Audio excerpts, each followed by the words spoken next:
ఇక గఫూర్ గారు సిపిఎం నాయకులు, మాజీ శాసనసభ్యులు. గుడ్ ఈవినింగ్ గఫూర్ గారు. పిల్లి మాణిక్యాలరావు గారు, తెలుగుదేశం నాయకులు. మీతోనే ప్రారంభిస్తా, ఎందుకంటే ఎపిసోడ్ మీదే. ఏంటి రెడ్ బుక్, ఏదో పాదయాత్ర సందర్భంగా రెడ్ బుక్ తెరుస్తున్నాం, దాంట్లో పేర్లు నమోదు చేస్తున్నాం అన్నారు. ఆ పేర్లు వరుసలో భాగంగా నానిది అని ఒక చర్చ. నమస్కారం అండి. మీకు ప్యానల్లో ఉన్న పెద్దలకి, బిగ్ టీవీ వీక్షకులందరికీ నా మాట వినపడుతుందండి. వైస్ please continue. Yes, red book అంటే మేము చాలా క్లియర్ గా చెప్పాం. ఆ రోజు ఎవరైతే చట్టాలని అమలు చేయకుండా చట్ట వ్యతిరేకంగా ప్రవర్తించారు, రాజ్యాంగం ప్రకారం నడుచుకోకుండా కక్షలకి దిగారు, ఎవరైతే మా వాళ్ళ మీద దాడులు చేస్తే మేము కేసులు పెడితే ఆ కేసులు తీసుకోకుండా మా మీదే ప్రతి దాడులు చేశారు, ఇలాంటి తప్పు చేసినటువంటి ప్రతి ఒక్కళ్ళ పేర్లు రెడ్ బుక్ లో రాసుకున్నాము.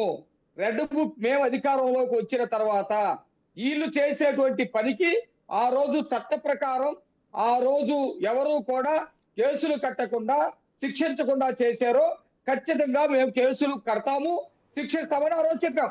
రెడ్ బుక్ అంటే తప్పుడు బుక్ అని కాదు.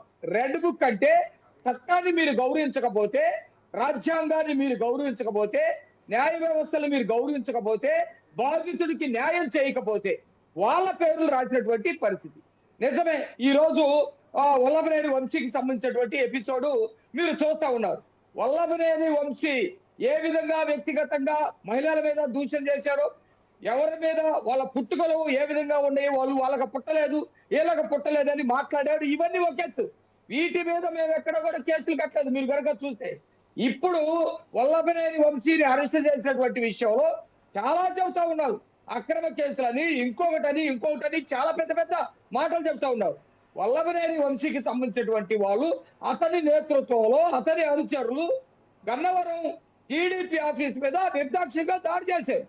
ఆ దాడిలో కార్లు తగలబడ్డాయి, ఆ దాడిలో ఫర్నిచర్ మొత్తం ధ్వంసం చేశారు, ఆ దాడిలో అనేక మందిని గాయపరిచారు. ఆ దాడిలో ప్రత్యక్షంగా ఆ దాడిని చూసినటువంటి సత్యవర్ధన్ అనే అతను కేసు పెట్టడం జరిగింది.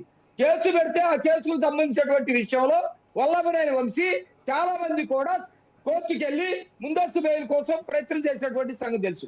ఈ రోజు కూడా ఒక 30 మంది వెళ్ళారు. దాన్ని కూడా వెనక్కి పంపినటువంటి పరిస్థితి కోర్టులో కనపడతా ఉంది.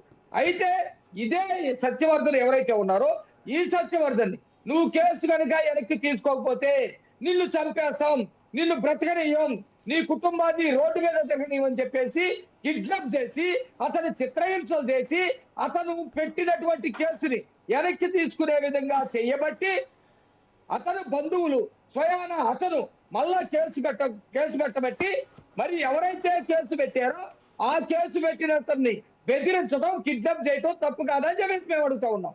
అతను వచ్చి మళ్ళీ కంప్లైంట్ ఇస్తే ఈ రోజు పోలీసులు తీసుకొచ్చి అరెస్ట్ చేస్తా ఉన్నారు. దీంట్లో అన్యాయం ఏంటి?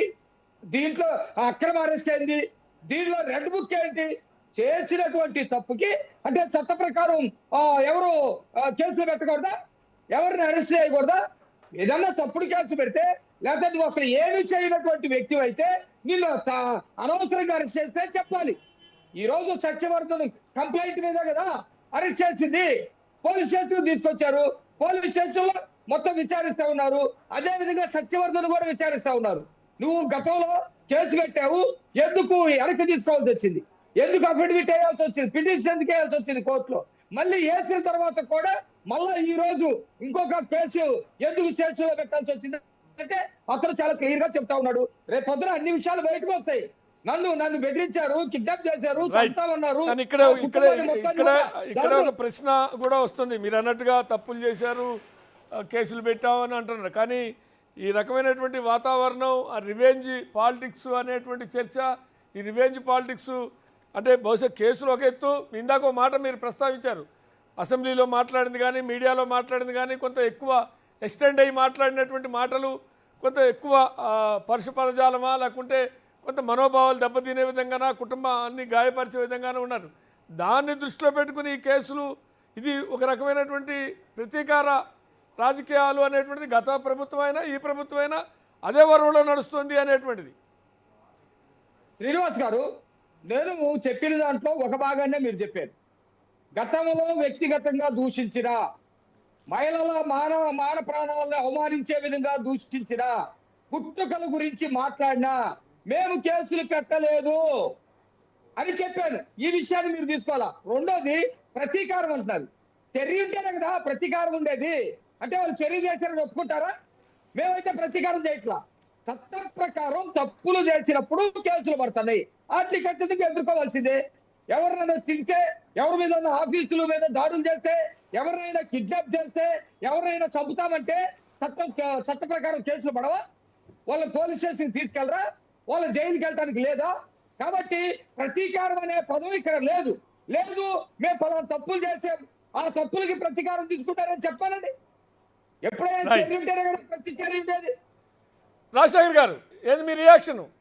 అంటే మీరు ఆనాడు అధికారం ఉందని విచ్చలవిడిగా ఏదో